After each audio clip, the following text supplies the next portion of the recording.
Bismillahirrahmanirrahim. Alhamdulillahirabbil alamin wassalatu wassalamu ala asyrafil anbiya'i wal mursalin wa ala alihi wa sahbihi ajmain.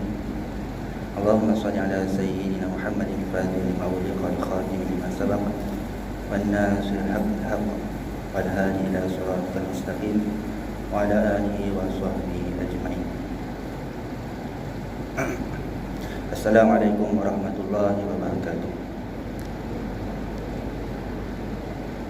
Ila radhiyallahu Mustafa Rasulullah sallallahu alaihi wasallam wa ila arwah abai wa ikhwanina al-anbiya wal mursalin sallallahu wa sallam alaihi wa alihi ajma'in.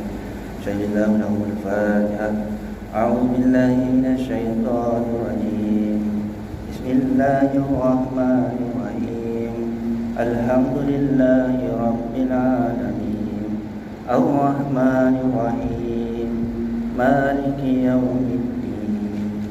Iyyaka na'budu wa iyyaka nasta'in. Ihdinas siratal mustaqim. Siratal ladzina an'amta 'alaihim ghairil maghdubi 'alaihim waladdallin. Amin. Bismillahirrahmanirrahim. Alhamdulillahirabbil alamin wassalatu wassalamu ala asyrafil anbiya'i wal mursalin wa ala alihi wa sahbihi ajma'in. Allahumma aftah alaina hikmataka wa anshur alaina min khaza'in rahmatika ya arhamar rahimin. Rabbi shrah lana sudurana wa yassir lana umurana. Allahumma akhrijna min zulumatil wahmi wa akrimna min nuril fahmi waftah lana bi ma'rifatil ilm wa nawwir qulubana wa sahhil lana abwaaba fadlik ya arhamar rahimin. Sallallahu ala sayyidina Muhammad wa ala alihi wa sahbihi wasallam. Walhamdulillahi rabbil alamin. Alhamdulillah, insyaAllah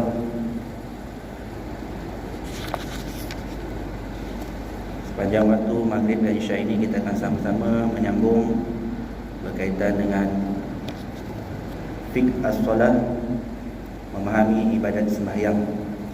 Yang saya hormati Muhsin Masjid Riyadhus Shalihin, Tuan Haji Abu Sa'ad, Barisan EDK Masjid Riyadhus Shalihin, Tuan-tuan Imam, Tuan-tuan Bilal, hadirin yang dirahmati Allah sekalian. Sementara kita menanti waktu Isya nanti, marilah sama-sama kita memulakan kaji berkaitan dengan bab solat. Sambil itu marilah kita sama-sama juga niat nawaitu i'tikafa fi hadhil masjid, hadzal masjid lillahi ta'ala. Mudah-mudahan sepanjang tempoh kita berada di dalam masjid ini, kita semua dalam rahmat dan keampunan daripada Allah Subhanahu Wa Taala, dan diberikan segala pahala kebaikan ke atas diri kita dan keluarga kita, ibu bapa kita yang mana telah pergi dahulu. Mudah-mudahan Allah cuci rahmat ke atas mereka. Jadi hadirin yang dirahmati Allah sekalian, insya-Allah pada hari ini kita akan menyambung berkaitan dengan bab yang merupakan perkara-perkara yang dikategorikan sebagai sunat hai'ah. Sunat hai'ah. Jadi sebelum ni kita telah membincangkan berkaitan dengan bab ini, telah sampai kepada perkara yang ke-15. Perkara yang ke-15, kalau saya punya kitab ini pada halaman 208. Baik. Perkara terakhir yang kita bincangkan adalah perkara yang ke-15 yang dikategorikan sebagai sunat hai'ah, iaitu membaca surah atau ayat Al-Quran dalam rakaat pertama dan kedua selepas mengatakan amin bagi imam dan makmum yang tidak dapat mendengar bacaan surah imamnya, dan juga bagi orang yang bersembahyang berseorangan. Dia membaca surah lah. Kemudian yang ke-16, kita yang terakhir, yang ke-16, memanjangkan bacaan surah rakaat yang pertama daripada surah rakaat yang kedua, kecuali ada nas perbuatan Nabi SAW atau perkataan ulama pada memanjangkan surah rakaat yang kedua daripada surah rakaat yang pertama, seperti suratul A'la dengan suratul Ghasyiyah. Ini yang terakhir telah kita bincangkan. Jadi saya haraplah perkara-perkara yang telah kita bincangkan sebelum ini, mudah-mudahan tak dapat semua, sedikit kita telah laksanakan dengan jayanya ketika kita melaksanakan solat.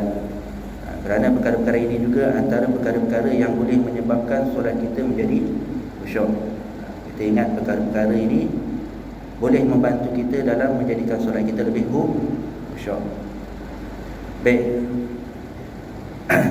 Hari ini kita akan menyambung kepada perkara yang ke-17 yang merupakan sunat hai'ah dalam solat, iaitu mengucap takbir intiqal. Takbir intiqal iaitu Allahu Akbar. Takbir intiqal maknanya takbir perubahan daripada satu rukun kepada satu rukun, satu perbuatan kepada satu perbuatan. Pada setiap kali perpindahan rukun fi'li, kecuali ketika bangkit dari rukuk.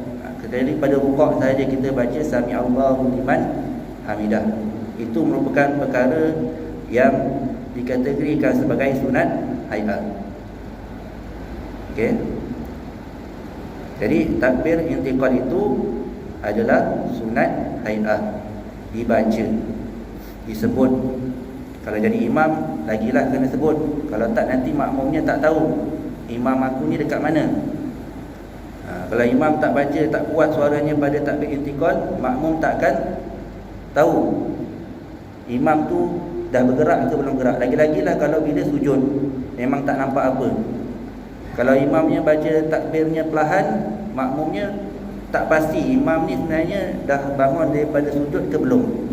Okey, itu takutlah nanti kan geger. Geger apa? Kelam kabut semua orang. Makmumnya jadi kelam kabut. Itu yang ke-17.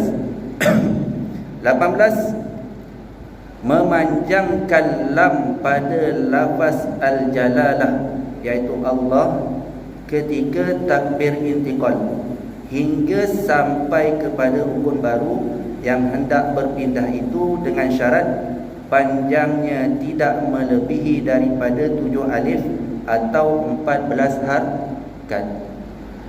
Kalimah Allah tu pada lam dia, Allah itu dibaca paling panjang 14 harakat. Dia kata dekat sini bahasanya 7 alif atau 14 harakat. Maknanya jangan pendeklah, sekurang-kurangnya 2. Dalam ilmu tajwid, kalimah Allah itu wajibnya 2 harakat. Tapi bila dalam solat, katakanlah daripada berdiri nak pergi kepada sujud, boleh dibaca panjang sehingga 14 harakat. Itu panjang betul lah. Okey, itu panjang betul. Ada pandangan mengatakan maknanya daripada kita angkat takbir tu dah sebut Allah sampai bawah, kepala dah letak di tempat sujud, bar. Itu ada pandangan yang mengatakan begitu. Okey, bila sampai sahaja kepala di tempat sujud, dahi di tempat sujud, maka baru sebut barnya tu. Maknanya telah sempurnalah. Okey, pergerakan kita itu diiringi dengan takbir intiqal. Itu kadang-kadang orang kelakon lah, tak terbuat. Kadang-kadang imam ni mikirkan makmum ni kalau lambat sangat, nanti imam, kalau imam lambat, takut makmum mendahului imam. Sebab kadang-kadang makmum ni, imam baru sebut Allah, makmum pun dah mula bergerak. Itu takutnya. Kena hati-hatilah. Sepatutnya bila imam dah bar tu, barulah makmum bergerak. Supaya kita menjaga keadaan kita, tidaklah makmum itu mendahului imam. Itu kena hati-hati. Imam pun ada peranan juga. Kena hati-hati juga supaya makmum ni jangan sampai dia mendahului imam. Itu kena bijaklah dalam menentukan bagaimana kita nak menyebut lafaz tersebut. Okey. Kalau tak tepat, kalau tak betul sangat, nanti kan makmum pun kelam kabut kat belakang. Baik. Yang ke-19, memegang kedua lutut dengan 2 tapak tangan serta merenggangkan antara kedua lutut dan menjarangkan segala jari kedua tangan dengan sederhana ketika rukuk. Okey. Ini perbahasannya. Tangan letak dekat lutut ketika rukuk. Okey, ada nota kaki di bawahnya. Adakah anda berbuat sedemikian? Ini dia soal kita. Pengarang kitab menyoal kita. Adakah kita buat seperti mana yang dinyatakan tadi? Okey. Ataukah anda memegang betis anda kerana kedua tangan anda amat panjang dan luar biasa? Ada orang tangan panjang sangat kot, Jadi sampai pegang ke betis. Ataupun pendek sangat agaknya, pegang sampai dekat peha saja, tak sampai dekat lutut. Pun ada juga. Baik. Ataukah anda meletak jari kedua tangan anda sesuka hati saja, atau letak suka hati dia jarinya tu? Ada yang bila pegang lutut tu, katakan lutut, dia pegang macam ni, dia terbalik, dia tak macam ni, sepatutnya ke bawah, direnggangkan sedikit. Nanti saya tunjuklah. Sepatutnya yang boleh kita buat. Tidak cermat dan tanpa perasaan hormat ta'zim kepada Allah yang anda sedang berrukuk kepadanya. Bila kita buat sesuatu, sebenarnya kita hormat, mengagungkan Allah Subhanahu Wa Taala. Maka kita kena cuba pastikan bahawa perlakuan kita dalam solat itu sehabis baik. Saya tak nak, kita tak boleh nak nilai orang. Mungkin dia tahu nilai diri dia, aku memang sekadar ni je mampu buat, itu cerita lain. Tapi kalau kita mampu buat, cuba buat sehabis baik.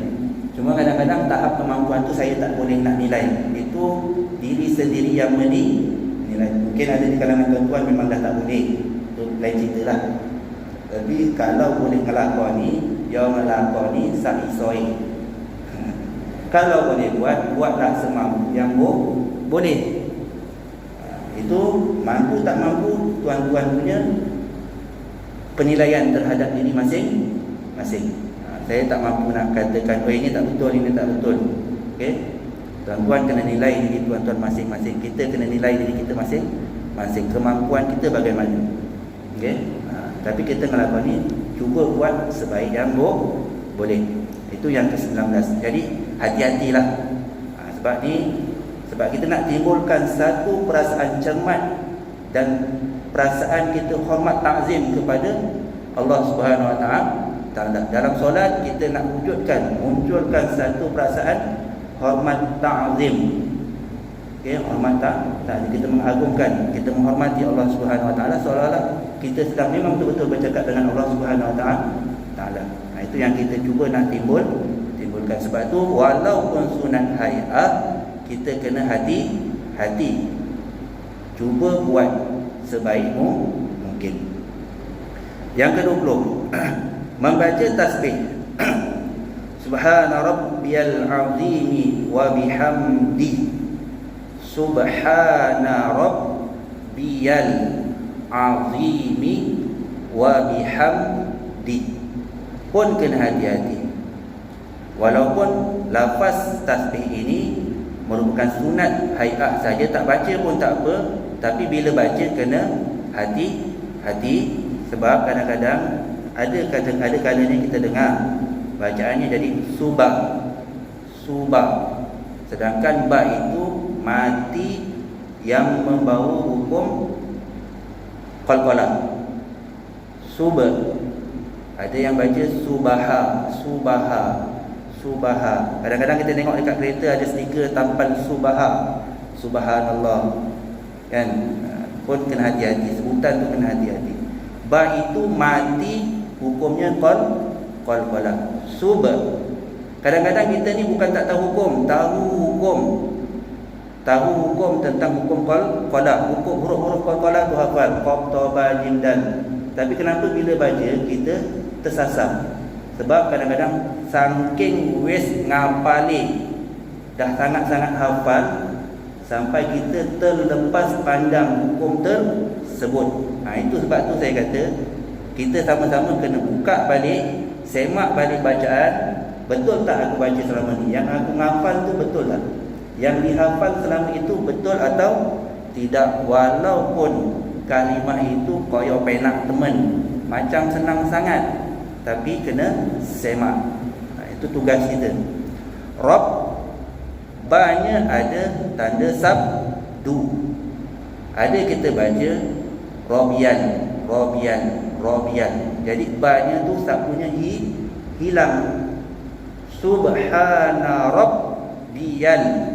Ada yang baca Subhana rabbiyal azimi wa bihamdi. Subhana rabbiyal azimi wa bihamdi. Subhana rabbiyal azimi, Robian. Jadi ba-nya yang bertanda sabdu itu hilang, pun kena hati. Semak balik bacaan kita. Sama-sama kita semak. Dalam solat kita bersemak sekali bacaan kita. Betul tak kita sebut selama ni? Sebab wes saking ngapali. Sebab dah terlampau sangat kita hafal sampai tak perasan kita silap. Jadi ni kita dah bincang, sama-sama kita semak balik, rujuk balik, perbaiki balik kalau kita silap. Baik. Azimi wa bihamdaldi. Kadang-kadang kalau saya ngajar anak murid, kadang-kadang dia bukan sebut wa bihamdi, bukan huruf dal, dia sebut huruf ba. Wa bihambi. Salah dengar. Dia ngapal tapi salah dengar. Sepatutnya huruf dal dilafazkan dengan ba, bi pun ada. Okey, itu antaranya lah, antaranya. Kalau tentang makhraj huruf tu itu cerita lain. Itu kena belajarlah huruf ain macam mana sebutannya, za macam mana. Itu cerita lain. Ini yang cara umumnya kesilapan yang berlaku. Okey, pada tanda bacaan, pada huruf yang kita sebut. Jadi subhana rabbiyal azimi wa bihamdi. Wa bihamdi, bukan wa bihambi. Ada yang tersalah. Cuba perhatikan balik, tengok balik. Artinya maha suci Tuhanku yang maha besar dan dengan kepujiannya. Baik. Ketika rukuk sekurang-kurangnya sekali sekurang-kurangnya kita baca bacaan tasbih tersebut. Dan sekurang-kurang kesempurnaan bacaan tasbih itu 3 kali. Sekurang-kurang sempurna. Okey, nak sempurna sekurang-kurangnya 3 kali baca. Sekurang-kurang baca 1 kali. Nak sempurna sekurang-kurangnya 3 kali. Ayat dia macam itulah. Okey. 1 kali dah cukup. Tapi nak sempurna sekurang-kurangnya 3 kali. Okey. Okey. Kalau imam, ada nota kaki dia. Imam, kalau kita jadi imam, makruh bertasbih melebihi 3 kali kecuali makmum redha. Makmum terima imam baca lebih daripada 3 kali, baru boleh imam baca lebih daripada 3 kali. Okey. Baik, tetapi bacaan yang sempurna ialah di antara 5, 7, 9 kali. Yang sempurna baca 5, 7 dan 9 kali. Okey. Sementara yang paling sempurna ialah 11 kali. Yang paling sempurna 11 kali. Itu perbincangan kita. Sekurang-kurang sempurna 3. Boleh 5, boleh 7, boleh 9. Dan yang paling sempurna ialah 11 kali. Tapi bagi imam kena hati-hatilah. Kena tengok makmum nak cepat ke tak cepat. Boleh baca lebih, tapi yang makmum geger, marah apa imam rukuk lama sangat, pun jadi masalah juga. Okey. Baik. Orang yang sembahyang seorang diri atau imam yang makmumnya redha baginya memanjangkan bacaan, maka sunat bagi keduanya menambah bacaan rukuknya. Ada tambahan bacaan rukuk. Ni saya baca je lah. Kalau nak hafal macam payah juga ni. Tak terhafal sekejap lagi. Saya bacakan je. Allahumma laka raka'tu wa bika amantu wa laka aslamtu khasha'a laka sam'i wa basari wa mukhi wa azmi wa asabi wa sya'ri wa bashari wa mastaqallas bihi qadami lillahi rabbil alamin. Artinya, ya Allah, kepadamu aku rukuk, terhadapmu aku beriman, dan kepadamu aku menyerah. Kepadamu telah khusyuk pendengaranku, penglihatanku, otakku, tulangku, urat sarafku, rambutku, kulitku, dan barang yang berdiri dengannya, kakiku, bagi Allah Tuhan sekalian alam. Boleh tambah. Okey, boleh tambah doa tu, bacaan tadi tu. Selepas subhana rabbiyal azimi wa bihamdi, boleh tambah bacaan ini. Siapa yang nak, nanti boleh jumpalah, salin lah. Siapa yang nak, salin lah. Nak kelakon bocor, nak rukuk, dewan lah. Kalau seorang-seorang boleh lah. Kalau ramai-ramai, kena marah nanti dengan orang. panjang sangat. Okey. Tapi ada satu peringatan. Ini peringatan ni penting. Bertasbih 3 kali berserta membaca doa tadi, serta membaca Allahumma laka raka'atu sampai habis adalah terlebih afdal. Baca 3 kali, lepas tu baca Allahumma laka raka'atu, itu lebih afdal, lebih baik, lebih bagus daripada melebihi tasbih dari 3 kali tetapi meninggalkan bacaan Allahumma laka raka'tu. Yang lebih afdalnya baca tasbih 3 kali kemudian baca Allahumma laka raka'tu, itu lebih afdal daripada kita baca tasbih lebih daripada 3 kali dengan tak baca Allahumma laka raka'tu. Boleh faham tak? Boleh kan? Okey, maknanya lebih afdalnya baca 3 kali tasbih kemudian baca Allahumma laka raka'tu sampai habis. Itu lebih afdal. Begitulah. Kalau sendirilah, naik dewaan lah, naik ramai-ramai orang lah, orang kelakon. Kalau ramai-ramai tak terbuat, kalau seorang pun tak terbuat juga, malas. Pun satu hal juga kan. Buat ramai-ramai pun payah, buat seorang-seorang pun payah. Nasiblah mana yang boleh dibuat lah Cuma yang pastinya bila kita baca tasbih itu, tolong sama-sama berhati-hati. Itu yang paling penting lah.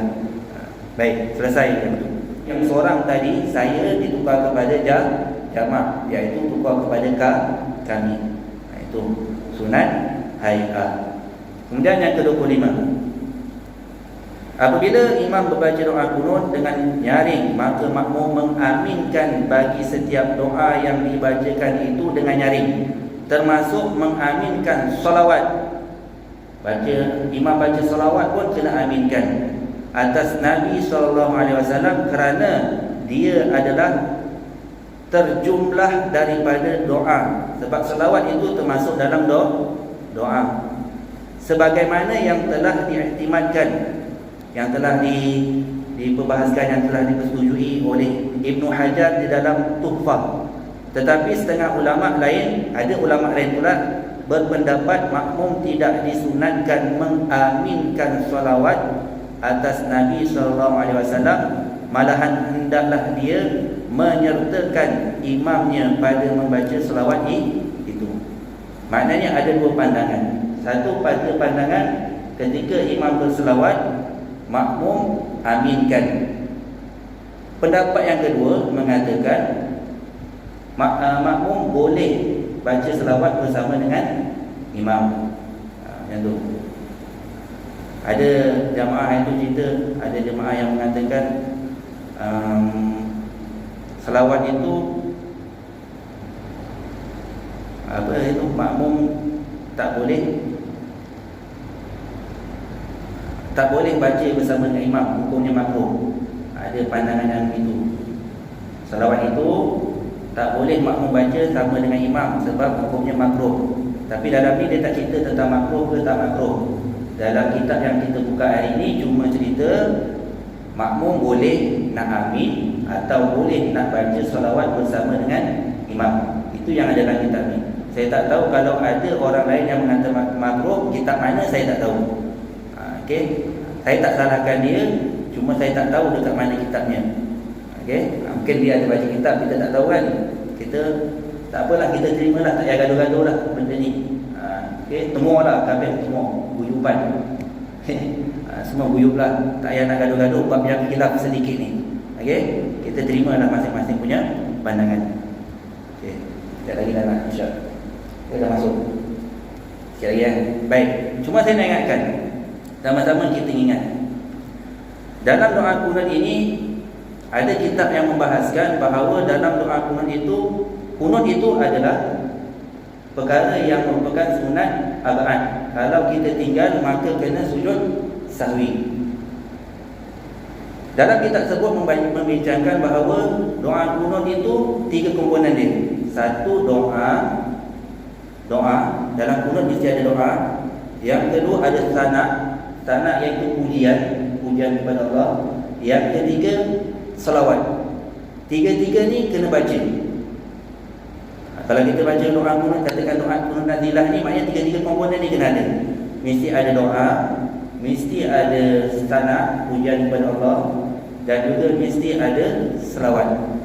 Kalau ditinggalkan salah satunya, maka dituntut untuk melaksanakan sujud sawi. Itu yang dibincangkan. Okey, tak boleh tinggal salah satu.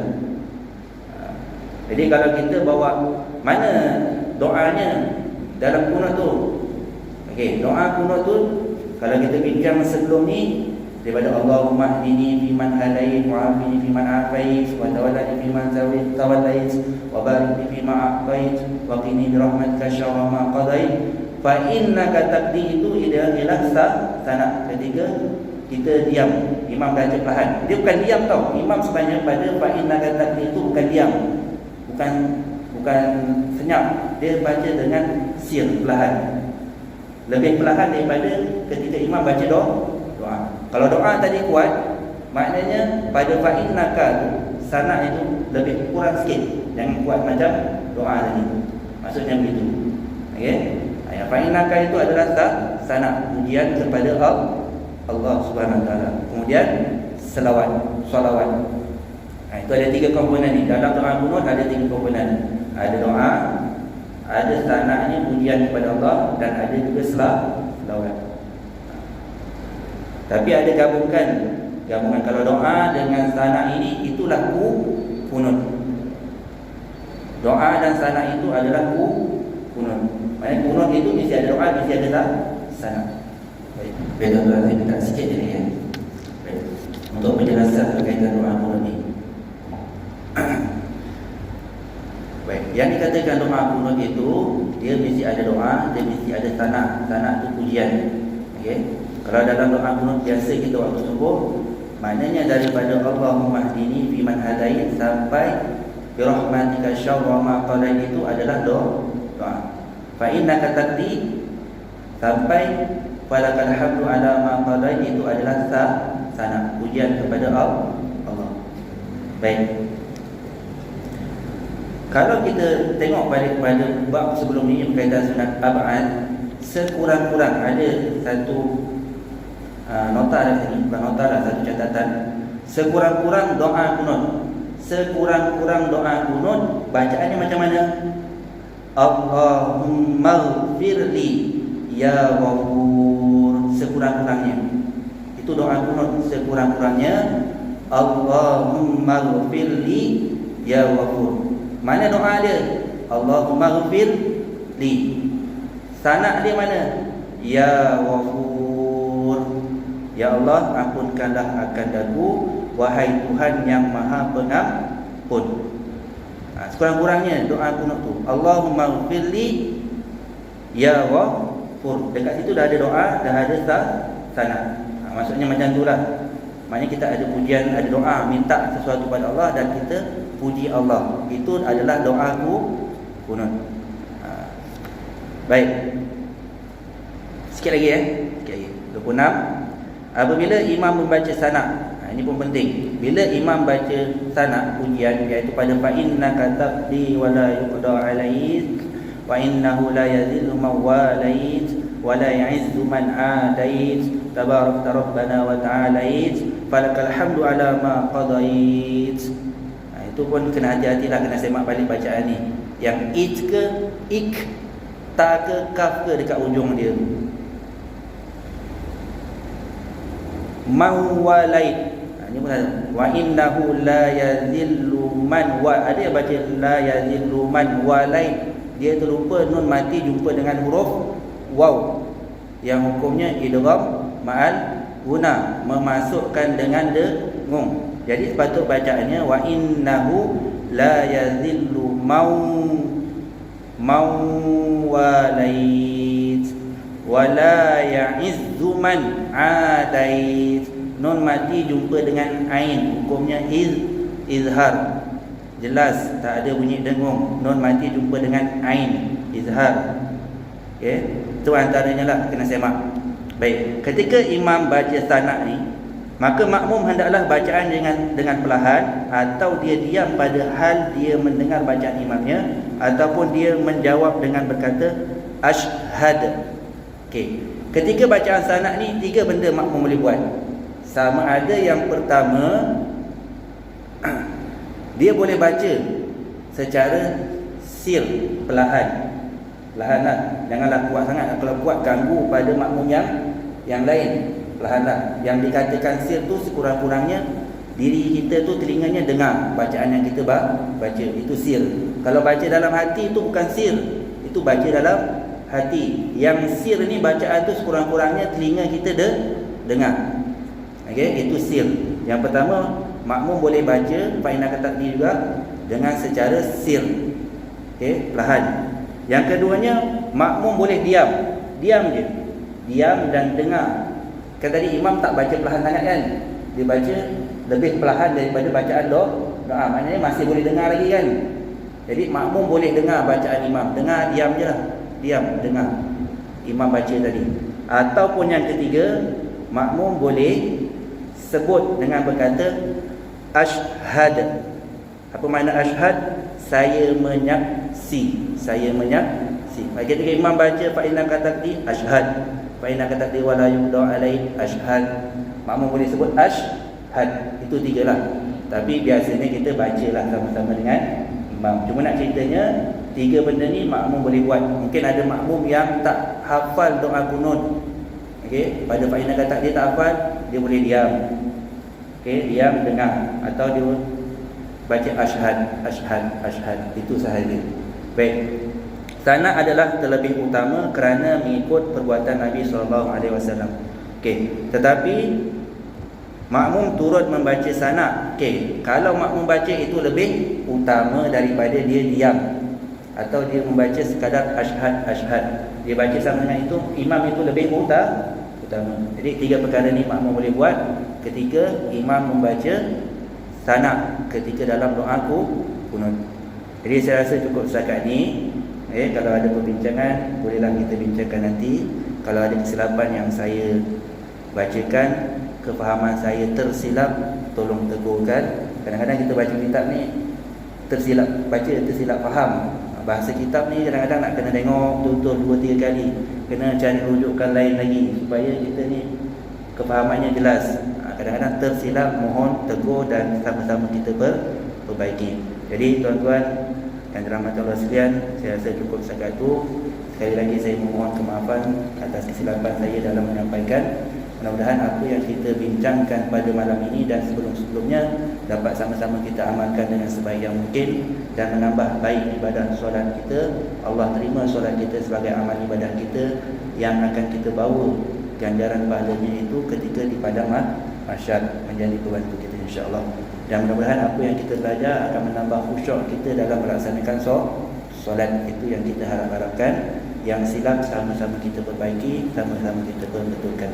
Jadi dengan itu, marilah sama-sama kita membaca tasbih kafarah dan surah Al-As. Subhanallah. Bismillahirrahmanirrahim. Wal 'asri illa alladziina aamanu wa 'amilus shaalihati wa